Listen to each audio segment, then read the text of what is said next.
Such a horrible fucking movie. Such a horrible movie. I should have asked Pondo about Children of the Corn, but I've done that enough in real life. Yeah, such a horrible movie. I need another one of these pina coladas. This was fucking amazing. All right, anyway. I guess I just like Children of the Corn more because, well, first, I hadn't seen it before until last year. I saw it was one of my first things I watched on Netflix when I got it the first time, and I have to say, that fucking opening diner scene was pretty fucked. It was pretty fucked up. I'm just saying. Like I said last week or 2 weeks ago, it has one of the best opening scenes ever. Period. And I don't care what we're talking about. It really does. For sure.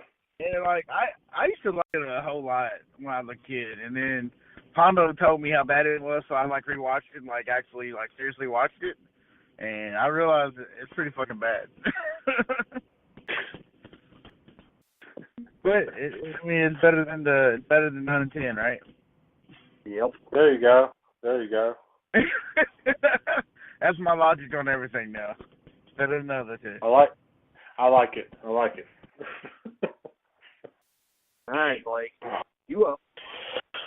Well, I'm sure I'm gonna piss off one of the two of you, if not both of you, or anybody else that's listening. But whatever. That's part of what we do here. I put Gremlins at number 8, mostly because I like the effects, but it's part of it is like slapsticky horror, and the other part I don't really know what the fuck it is. It's just it's weird. But you can admit it's horror, right? Or you can admit it's horror. Yeah, it's horror-ish. Okay. I would consider Alien actually more horror than Gremlins. Honestly.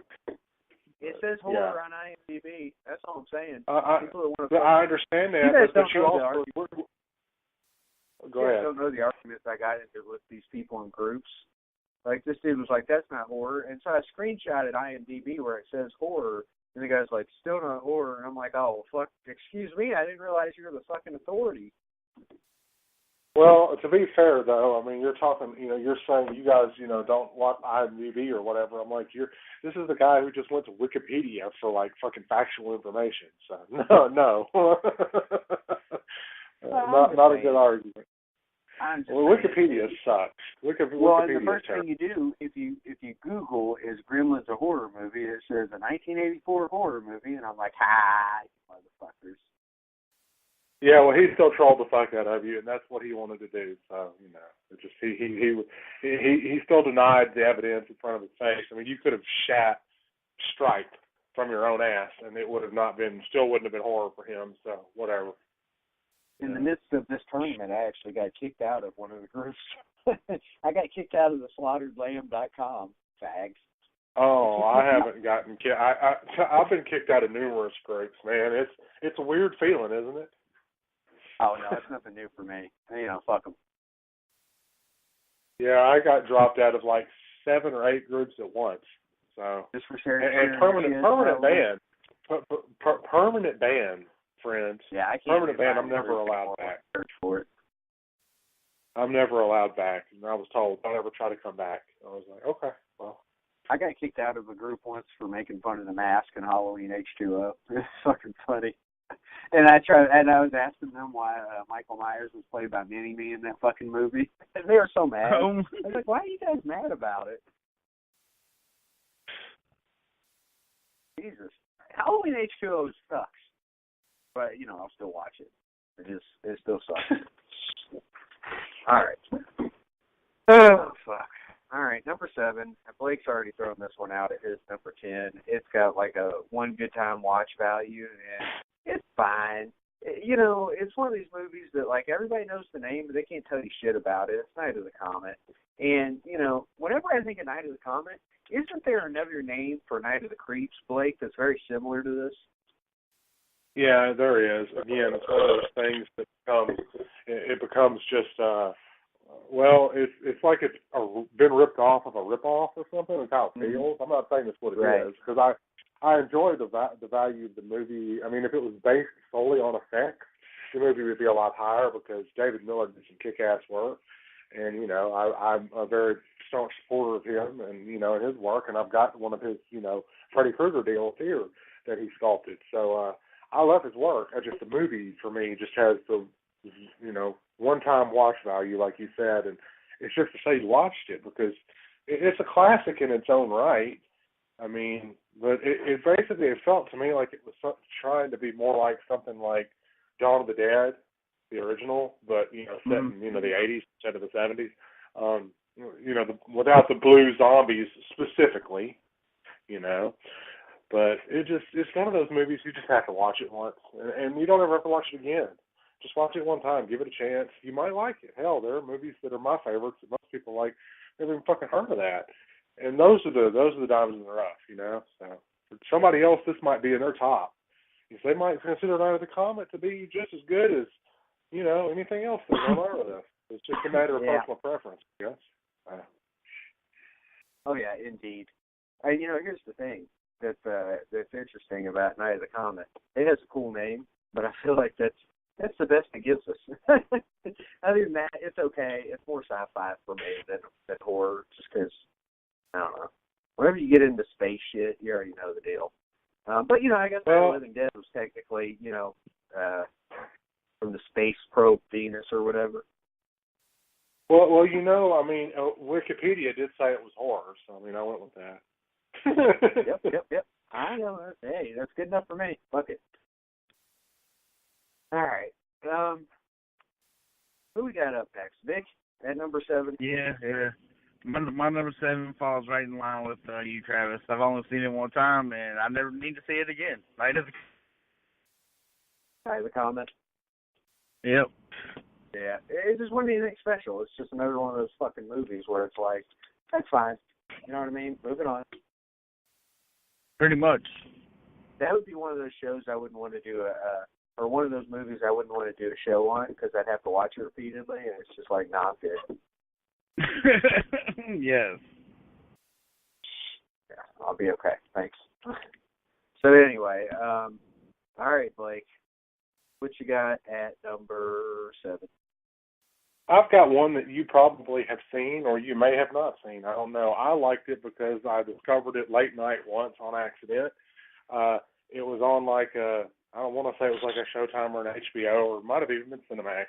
It's got Craig Wasson in it. He played Dr. Gordon in Nightmare 3, the young doctor, and he was also in Ghost Story, which was on in the 1980 list. That was one of my top picks.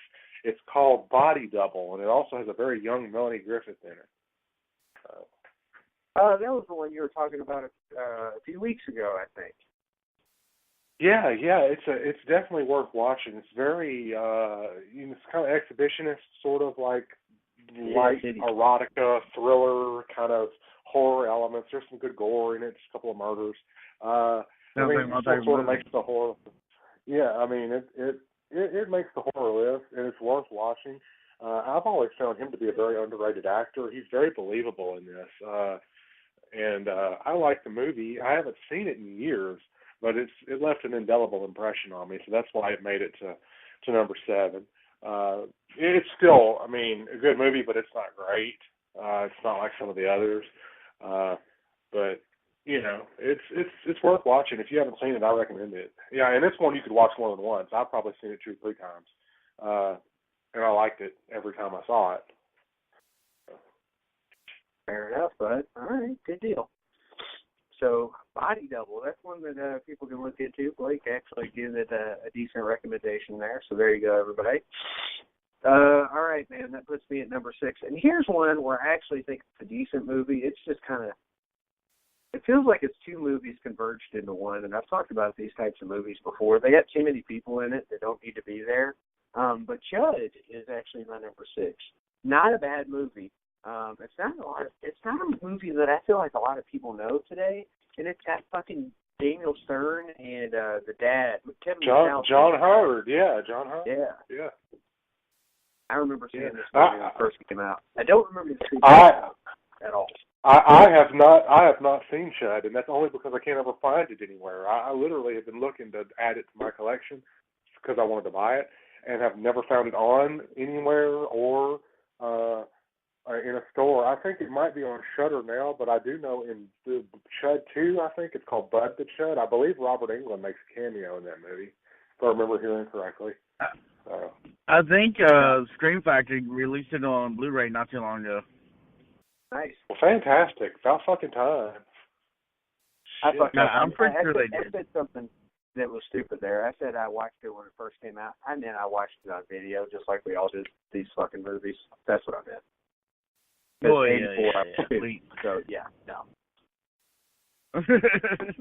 But, yeah, Chud's decent. Like I said, it's weird, though. It's weird. It kind of reminds me of Basket Case. Basket Case is a weird fucking movie. Chud's a weird fucking movie. And I would watch it again. It's one of those that's longer than it needs to be, too, I feel like. Now, you watch. I'm going to look it up real quick, and it'll be like an hour and a half, and I'll feel stupid. But I swear, whenever I used to watch that movie... It's an hour and 36 minutes, Travis. Thanks, buddy. Appreciate that. Yeah, I see 135 on IMDb. I swear it felt like it was longer than that.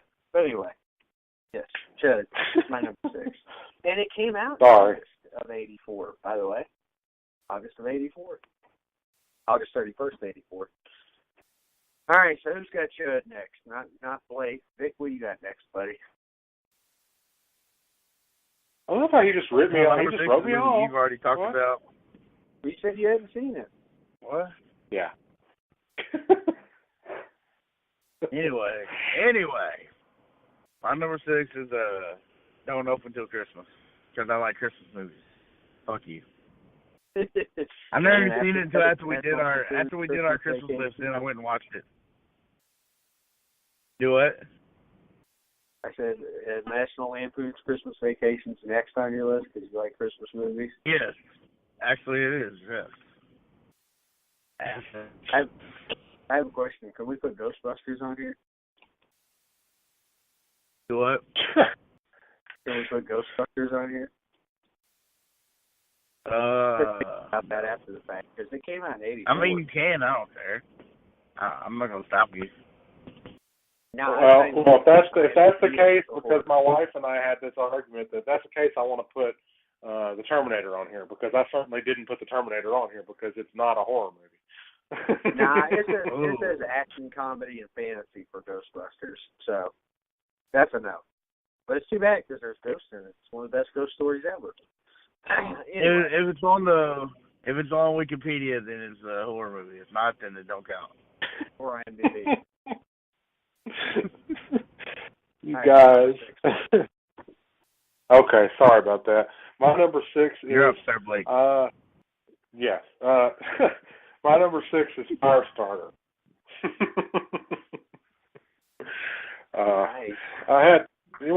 It's one that I just recently saw for the first time. Again, I had seen Firestarter rekindled before I saw the first one because it's not something I wanted to watch on TV because they edit and cut the fuck out of it. So I got the full version of it on DVD, and I loved it. I thought it was good. So for some reason, I didn't realize Firestarter was 84. I fucked that up. So you can go ahead and stick Firestarter right at number 6, where Chud was, and move Deadly Intruder out of my top 10. And yeah, Chud will be my 5. And I don't know how he's making changes on the air like that. Jesus. It's not the first time, fellas. I'm not the first time. I don't fucking remember anything you said. You said something about moving it to 6 and kicking out Intruders, right? So okay, fine, whatever. Deadly Intruder can go fuck itself. Excuse me. Boggy Creek 2 can go fuck itself. That's what it is. Oh, Lord. So you kick Boggy Creek out? Yeah, fuck Boggy Creek 2. The first one's good. Yeah, the second one's pretty horrible. Yep. So, all right. So, Chud, 9, 8, 7. Firestarter's my number 6. Now I'm on number 5, right? Yeah, but number 5's Chud. No, because Chud was 7. I put Firestarter in front of Chud. I thought he said Chud was 8. What the fuck is going on? He just said Chud was 5. All right. Bloodsuckers from Outer Space is 10. Don't Open Till Christmas is 9. Night of the Comics, 8. Chud, 7. Firestarter, 6. Makes sense now? Well, okay, fine. This changing shit. Damn it. I thought only Blake changed it on there. I would, yeah, Blake can change it, but I can't. He's always like, no, you can change it. You can change it, but because you're in a drunken stupor, you confuse the fuck out of the sober people on the line, which would be me. Well, I just rounded it off. I hope you guys aren't confused anymore. And Vic's not sober.